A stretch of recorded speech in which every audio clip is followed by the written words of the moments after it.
USA ਵੈਸੇ ਤਾਂ ਜੇ ਆਪਾਂ ਬਾਰਡਰ ਦੀ ਗੱਲ ਕਰੀਏ, ਬਾਰਡਰ ਕਲੋਜ਼ ਨੇ ਜਿਹੜੇ 2 ਨੰਬਰ ਦੇ ਵਿੱਚ ਜਾਂਦੇ ਸੀ ਇਨਲੀਗਲ ਤਰੀਕੇ ਦੇ ਨਾਲ, ਉਹ ਬੰਦ ਹੋਇਆ ਹੈ। ਬਹੁਤ ਹੀ ਸਖਤੀ ਹੋਈ ਹੋਈ ਹੈ, ਵਾਪਸੀ ਹੋ ਰਹੀ ਹੈ ਲੋਕਾਂ ਦੀ, ਜਿਹੜੇ ਉੱਥੇ ਰਹਿ ਰਹੇ ਉਹਨਾਂ 'ਤੇ ਰੇਡਸ ਹੋ ਰਹੀਆਂ, ਉਹਨਾਂ ਨੂੰ ਅਰੈਸਟ ਕੀਤਾ ਜਾ ਰਿਹਾ। ਇਸ ਤਰ੍ਹਾਂ ਦੀਆਂ ਗੱਲਾਂ ਵੀ ਬਹੁਤ ਆਉਂਦੀਆਂ। ਪਰ ਨਾਲ ਦੀ ਨਾਲ ਸਟੱਡੀ ਵੀਜ਼ਾ ਦਾ ਸਕਸੈਸ ਰੇਟ ਕਿਤੇ ਨਾ ਕਿਤੇ ਭਾਜੀ ਸ਼ੋਅ ਤੋਂ ਪਹਿਲਾਂ ਦੱਸ ਰਹੀ ਥੋੜਾ ਵਧਿਆ जी ਪਹਿਲਾਂ ਨਾਲੋਂ, ਹੈ ਨਾ, 2025 ਦੇ ਵਿੱਚ। ਕਿਸ ਤਰ੍ਹਾਂ ਦੇ ਨਾਲ ਦੇਖਦੇ ਹੋ? सर देखो, इस टाइम स्टडी वीज़ा और टूरिस्ट वीज़ा दोनों का यूएसए का सक्सेस रेट बहुत अच्छा है। मेरे जो भी क्लाइंट जा रहे हैं मुंबई, हैदराबाद, दिल्ली, चेन्नई, वीज़ा लेकर आ रहे हैं। मैंने ऑलरेडी सोशल मीडिया पे वीज़े पोस्ट भी किया है। बच्चों के टेस्टिमोनियल भी आपके साथ में शेयर करने वाला हूँ। चाहे प्राइवेट यूनिवर्सिटियों में प्राइवेट के खिलाफ बोलता था, पर एक बच्चे ने प्राइवेट अप्लाई की, प्राइवेट को भी वीज़ा मिला इस बार। गवर्नमेंट को तो वीज़े मिल ही रहे हैं, अच्छी यूनिवर्सिटीज़ में जाओ वीज़े मिल रहे हैं।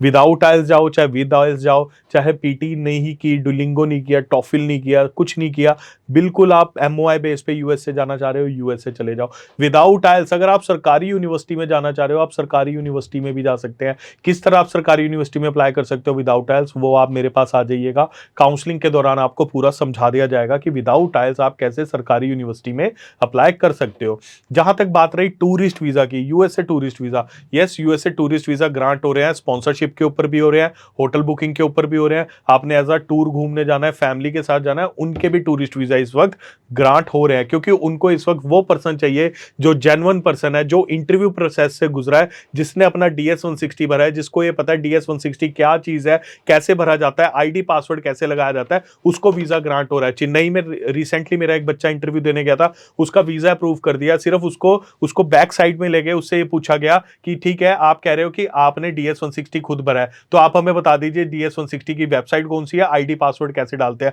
बच्चे ने ऑन द स्पॉट सारा उनको बताया, ये इस तरह से DS 160, इस तरह से यूएस ट्रैवल डॉक्स खुलता है। बच्चे को उसी टाइम वीज़ा ग्रांट कर दिया गया। वो नॉलेज चेक कर रहे हैं बच्चे की, कहीं बच्चा टोटल एजेंट के ऊपर तो नहीं डिपेंड हो गया, कहीं बच्चे का कोर्स और कॉलेज एजेंट का ही तो नहीं दिया हुआ, कहीं बच्चे ने यूएस से सिर्फ एजेंट के कहने पे तो नहीं कर दिया। क्या बच्चे के खुद का कंसेंट था कि यूएस से जाना है? कहीं बच्चे को ये तो नहीं बोल दिया गया कि भैया तू सिर्फ यूएस से चला जा, वहां जाकर असाइलम डाल दे, या तू वहां जाकर 2 नंबर में हो जा, यही तेरा काम है। तो ये सारी चीजों से बचने के लिए वहां पर एम्बेसी में भी चेकिंग होती है, बच्चों से हर चीज के बारे में अब पूछा जा रहा है। इवन फंडिंग के बारे में भी पूछा जा रहा है कि हमें बताएं आपके फादर ने कैसे फंड शो किए, आप हमें अपने ब्रांच मैनेजर का नंबर दीजिए, हम अभी ब्रांच मैनेजर को कॉल करके आपकी फंडिंग वेरीफाई करेंगे। ਬਹੁਤ ਵਾਰੀ ਇਹ ਵੀ ਇੱਕ ਨਿਊਜ਼ ਆ ਰਹੀ ਹੈ ਯੂਐਸ ਦੇ ਵਿੱਚੋਂ ਕਿ USA ਸਟੂਡੈਂਟ ਦੇ ਵੀਜ਼ੇ ਰੱਦ ਕਰ ਰਹੀ ਹੈ। ਬੱਚੇ ਬੜੇ ਕਨਫਿਊਜ਼ ਆ ਵੀ ਕਿਸ ਤਰ੍ਹਾਂ ਦੇ ਨਾਲ ਕਿਉਂ ਰੱਦ ਹੋ ਰਹੇ ਆ। ਹਾਲਾਂਕਿ ਇਸ ਦੇ ਨਾਲ ਨਾਲ ਤੁਸੀਂ ਕਹਿ ਰਹੇ ਹੋ ਵੀਜ਼ਾਜ਼ ਲੱਗ ਵੀ ਰਹੇ ਆ, ਇੰਟਰਵਿਊਜ਼ ਲਈ ਬੱਚੇ ਜਾ ਰਹੇ ਆ, पर वीज़े रद्द होने की खबरें कित्थों आ रही हैं? सर वीज़े रद्द होने की मैंने बता दिया आपको, कोई भी नकली डॉक्यूमेंट, नकली फंडिंग, किसी भी तरह का कोई बनवाया हुआ सर्टिफिकेट एम्बेसी 1 मिनट में पकड़ने के लिए सक्षम है। मैं कहता हूं दुनिया की सबसे हाई टेक एम्बेसी जो है वो यूनाइटेड स्टेट्स ऑफ अमेरिका की एम्बेसी है।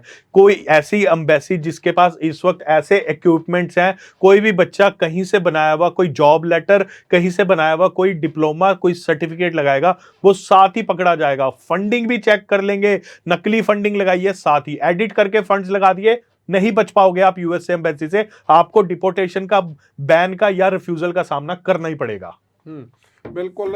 ਜੇਕਰ ਤੁਸੀਂ ਗਲਤ ਡਾਕੂਮੈਂਟ ਲਾ ਕੇ ਵਿਦੇਸ਼ ਦੇ ਵਿੱਚ ਕਿਸੇ ਵੀ ਕੰਟਰੀ ਜਾਂਦੇ ਹੋ, ਕਈ ਵਾਰੀ ਇਹ ਹੁੰਦਾ ਵੀਜ਼ਾ ਤੁਹਾਨੂੰ ਮਿਲ ਜਾਂਦਾ, ਪਰ ਉਸ ਤੋਂ ਬਾਅਦ ਵੀ ਉੱਥੇ ਜਾ ਕੇ ਜੇ ਚੈਕਿੰਗ ਹੁੰਦੀ ਹੈ, ਉਸ ਦਾ 에ਅਰਪੋਰਟ 'ਤੇ ਚੈੱਕ ਹੋ ਜਾਣਾ, ਜਾਂ ਫਿਰ ਤੁਹਾਨੂੰ ਕੋਈ ਸਵਾਲ ਕੀਤਾ ਜਾਵੇ, ਉਸ ਦੇ ਵਿੱਚ ਉਹਨਾਂ ਨੂੰ ਪਤਾ ਲੱਗੇ ਵੀ ਗਲਤ ਡਾਕੂਮੈਂਟ ਲੱਗੇ ਹੋਏ ਨੇ, ਤਾਂ ਤੁਹਾਡਾ ਵੀਜ਼ਾ ਰੱਦ ਵੀ ਹੋ ਸਕਦਾ, ਜਾਂ ਫਿਰ ਤੁਹਾਨੂੰ ਵਾਪਸ ਉੱਥੋਂ ਸਿੱਧਾ ਜੇਲ੍ਹ ਵੀ ਭੇਜਿਆ ਜਾ ਸਕਦਾ। ਬਹੁਤ ਸਾਰੇ ਏਜੰਟਸ ਦੇ ਔਰ ਬਹੁਤ ਸਾਰੇ ਸਟੂਡੈਂਟਸ ਦੇ FIRs US ਐਮਬੈਸੀ ਵੱਲੋਂ ਪਿਛਲੇ ਦਿਨਾਂ 'ਚ ਕਰਵਾਈਆਂ ਗਈਆਂ। ਇਸ ਕਰਕੇ ਜੈਨੂਅਨ ਚੰਗਾ ਕੰਸਲਟੈਂਟ ਔਰ ਜੈਨੂਅਨ ਡਾਕੂਮੈਂਟਸ ਦੇ ਨਾਲ ਹੀ ਆਪਣਾ ਵੀਜ਼ਾ ਅਪਲਾਈ ਕਰੋ। ਵੀਜ਼ੇ ਆ ਰਹੇ ਆ ਭਾਜੀ। US ਦੀ ਜਦੋਂ ਆਪਾਂ ਸਟੱਡੀ ਦੀ ਗੱਲ ਕਰਦੇ ਹਾਂ, ਹੈ ਨਾ, US ਦੇ ਵਿੱਚ ਸਟੱਡੀ ਦੇ ਨਾਲ ਸਟੂਡੈਂਟ ਕਿਸ ਤਰ੍ਹਾਂ ਦੇ ਕੰਮ ਨੇ, ਕਿੰਨਾ ਕੁ ਟਾਈਮ ਕੰਮ ਕਰ ਸਕਦਾ, ਕਿ ਉੱਥੇ ਵੀ 20 ਘੰਟੇ ਕੰਮ ਕੀਤਾ ਜਾ ਸਕਦਾ ਦੂਜੀਆਂ ਕੰਟਰੀਆਂ ਵਾਂਗ, ਕਿੰਨਾ ਕੁ, ਔਰ ਸਟੂਡੈਂਟ ਨੂੰ ਉਸ ਤੋਂ आफ्टर स्टडी तो बाद कितनी ऑप्शंस हैं बढ़िया? देखो, स्टूडेंट पढ़ाई के साथ साथ ऑन कैंपस भी काम कर लेता है।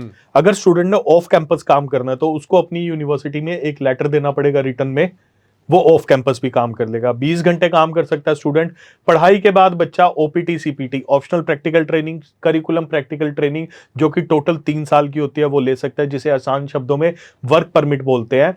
उसके बाद बच्चा, ट्रंप ने ऑलरेडी अपने दूसरे ही सेशन में बोल दिया था कि जो भी बच्चा यूएसए से पढ़ाई करेगा, अच्छे अपनी पढ़ाई नहीं छोड़ेगा, ट्रंप उसे 5 साल के बाद ग्रीन कार्ड देगी और वो ग्रीन कार्ड का प्रोसेस शुरू कर सकता है, जो कि पहले लगते थे 8 से 10 साल, ट्रंप ने उसे कम करके 5 साल पर ले आया है। तो ये एक बहुत अच्छी न्यूज़ है उन बच्चों के लिए जो सिर्फ पढ़ने जा रहे हैं और पढ़ने के इच्छुक हैं और ये चाह रहे हैं कि वो अपनी डिग्री कंप्लीट करे। यूएसए उसका वेलकम कर रहा है, यूएसए कह रहा है भैया आओ पढ़ो हमारी कंट्रीज में और हमारी कंट्री की डेवलपमेंट करो। जैसे कि आप सबको पता है यूएसए की कंपनीज के बड़े बड़े ओहदों पे जो व्यक्ति बैठे हैं, जो इंसान, जो पर्सन बैठे हैं, वो इंडियंस हैं। चाहे सीईओ ले लो, चाहे किसी कंपनी का बड़ा मैनेजर ले लो, चाहे माइक्रोसॉफ्ट की बात कर लो, चाहे गूगल की बात कर लो, किसी भी की भी बात कर लो, वहां पर पेप्सी की बात कर लो, वहां पर कौन बैठा है? इंडियन सीईओ बैठा है, सबसे ऊंचे ओहदे पे इंडियन बैठा है। वो क्यों बैठा है? क्योंकि यूएसए वर्किंग अपॉर्चुनिटी दे रहा है। वो इसलिए बैठा है क्योंकि यूएसए ये कह रहा है कि हमारी कंट्री में वो ही पर्सन रहेगा जिसको नॉलेज होगी,